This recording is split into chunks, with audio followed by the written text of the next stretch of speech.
ষষ্ঠ উপজেলা পরিষদ নির্বাচনের তৃতীয় ধাপেও ভোটার খরা। ইসি জানিয়েছে দুপুর 12টা পর্যন্ত ভোট পড়েছে 20% মতো। এদিকে কয়েকটি স্থানে সংঘর্ষ ও ধাওয়া পাল্টা ধাওয়ার ঘটনা ঘটেছে।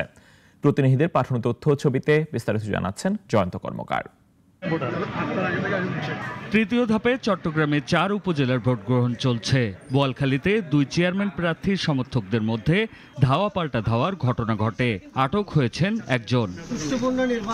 টাঙ্গাইলে কড়া নিরাপত্তায় ভোট চলছে সদর, দেলদুয়ার এবং নাগরপুর উপজেলায়। ভোটের পরিবেশটা সুষ্ঠু দেখছি।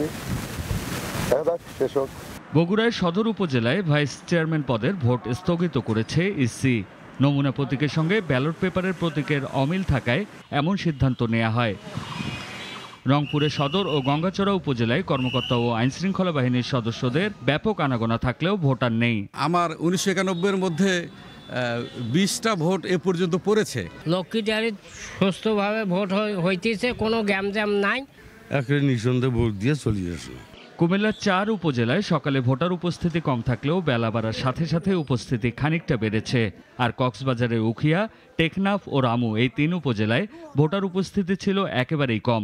শরীয়তপুরের 2 উপজেলায় শান্তিপূর্ণভাবে চলছে ভোট। আমরা চাই শান্তিপূর্ণ ভোট হোক প্রত্যেকটা কেন্দ্রে, এবং যে আসুক আমরা তাকে মেনে নিব। এছাড়া সিলেট, কুমিল্লা, ফরিদপুর, দিনাজপুর, ময়মনসিংহ, লক্ষ্মীপুর, রাঙ্গামাটি, নীলফামারী, নওগাঁ, মানিকগঞ্জ সহ দেশের বিভিন্ন স্থানে শান্তিপূর্ণভাবে চলছে ভোট গ্রহণ। তবে প্রত্যেকটি এলাকায় ভোটার উপস্থিতি ছিল হতাশাজনক। জয়ন্ত কর্মকার, নাগরিক। ওয়ালটন এয়ার কন্ডিশনার এক্সচেঞ্জ অফারে স্প্লিট এসিতে 23,000 টাকা পর্যন্ত নিশ্চিত ছাড়।